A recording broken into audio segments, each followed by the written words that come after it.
ನಮಸ್ಕಾರ. ಶ್ವೇತರಾಣಿ ಅಡುಗೆ ಮನೆಗೆ ಸ್ವಾಗತ. ಉತ್ತರ ಕರ್ನಾಟಕದ ಶೈಲಿಯಲ್ಲಿ ತಾಲಿಪಟ್ಟು ಮಾಡುವ ವಿಧಾನ ನೋಡೋಣ.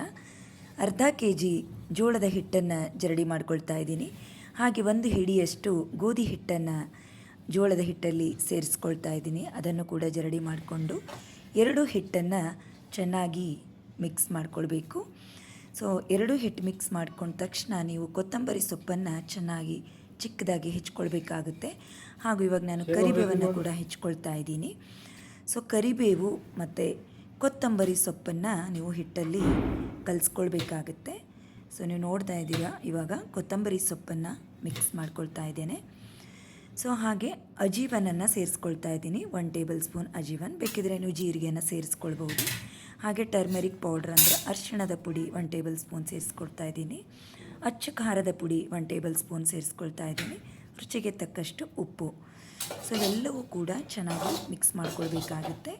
ನೀವು ಖಾರ ಜಾಸ್ತಿ ತಿನ್ನೋರು ಬೇಕಿದ್ದರೆ 1 ಟೇಬಲ್ ಸ್ಪೂನ್ ಅಚ್ಚ ಖಾರದ ಪುಡಿಯನ್ನು ಸೇರಿಸ್ಕೊಳ್ಬಹುದು. ಜಿಂಜರ್ ಗಾರ್ಲಿಕ್ ಪೇಸ್ಟ್ ಕೂಡ ಆಪ್ಷನಲ್ ಆಗಿ ನೀವು ಸೇರಿಸ್ಕೊಳ್ಬಹುದು. ಅದೂ ಕೂಡ ಅದ್ಭುತವಾದ ರುಚಿ ಇರುತ್ತೆ.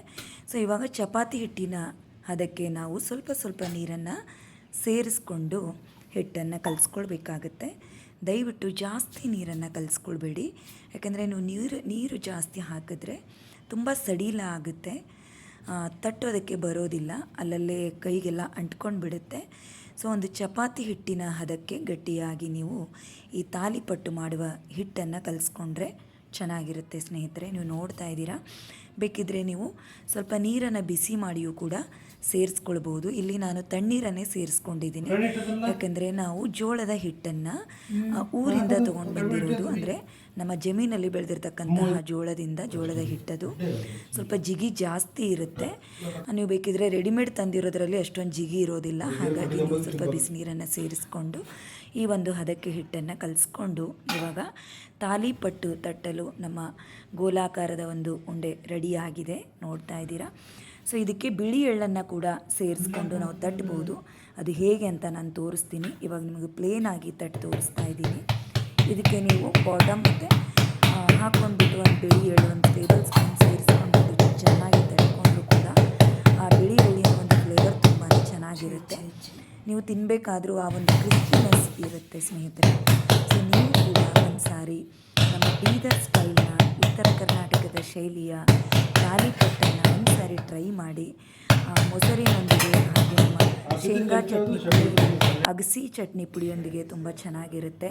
ಸೊ ನಾನು ಇವಾಗ ಬೇಯಿಸ್ಕೊಳ್ಳೋದಕ್ಕೆ 1 ಟೇಬಲ್ ಸ್ಪೂನ್ ಎಣ್ಣೆಯನ್ನು ಕಾದಿರುವಂತಹ ತವಾಕ್ಕೆ ಹಾಕ್ಕೊಂಡು ನೀಟಾಗಿ ತವಾ ಎಲ್ಲ ಕಡೆಯೂ ಸ್ಪ್ರೆಡ್ ಆಗೋ ಥರ ಎಣ್ಣೆಯನ್ನು ನಾವು ಹರಿದ್ಕೊಳ್ಬೇಕಾಗುತ್ತೆ ಸ್ನೇಹಿತರೆ, ನೋಡ್ತಾ ಇದ್ದೀರಾ. ಸೊ ಇವಾಗ ನಾವು ತಟ್ಕೊಂಡಿರ್ತಕ್ಕಂತಹ ತಾಲಿಪಟ್ಟನ್ನು ನಾವು ಕಾದಿರುವಂತಹ ತವಾದ ಮೇಲೆ ಹಾಕೊಳ್ಳೋಣ ಸ್ನೇಹಿತರೆ. ಸೊ ನೀವು ಬೇಕಿದ್ದರೆ ತುಂಬ ಯಾರಾದರೂ ಡಯಟ್ ಮಾಡ್ತಾ ಇರೋರು ಎಣ್ಣೆನ ಸ್ಕಿಪ್ ಮಾಡಿ ಸ್ನೇಹಿತರೆ. ಮೇಲ್ಭಾಗದಲ್ಲಿ ನೀವು ನಾನು ಎಣ್ಣೆ ಹಾಕ್ಕೊಳ್ತಾ ಇದ್ದೀನಿ, ಅದರ ಬದಲಾಗಿ ನೀವು ನೀರನ್ನು ಅಪ್ಲೈ ಮಾಡ್ಕೊಳ್ಬಹುದು ಡಯಟ್ ಮಾಡುವಂಥವರು, ಅದು ಕೂಡ ಚೆನ್ನಾಗಿರುತ್ತೆ. ಸೊ ಇವಾಗ ಒಂದು ಸೈಡ್ ಬೆಂದಾದಮೇಲೆ ನಾವು ಈ ಒಂದು ತಾಲಿಪಟ್ಟನ್ನು ತಿರುವಿ ಹಾಕ್ಕೊಳ್ಬೇಕಾಗುತ್ತೆ.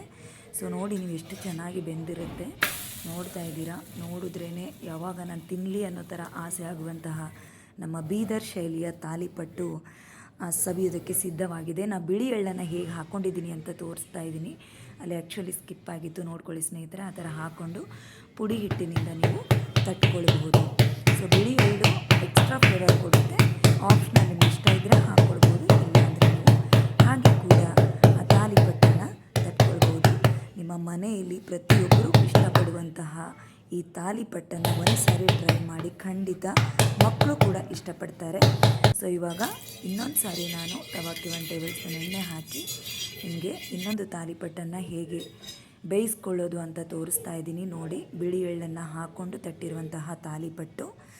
ಸೊ ಕಾದಿರುವಂತಹ ತವಾದ ಮೇಲೆ ಹಾಕಿ, ಆಗಲೇ ಹೇಳಿದೆ ನಾನು ಡಯಟ್ ಮಾಡೋರು ಬೇಕಿದ್ದರೆ ಈ ಸೈಡಿಗೆ ಎಣ್ಣೆ ಬದಲಾಗಿ ನೀರನ್ನು ಅಪ್ಲೈ ಮಾಡ್ಕೊಳ್ಬಹುದು. ಇವಾಗ ಒಂದು ಸೈಡ್ ಬೆಂದಿದೆ.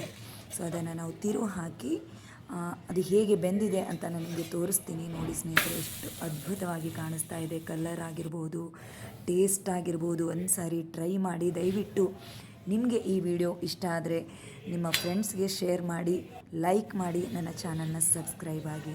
ನಮಸ್ಕಾರ.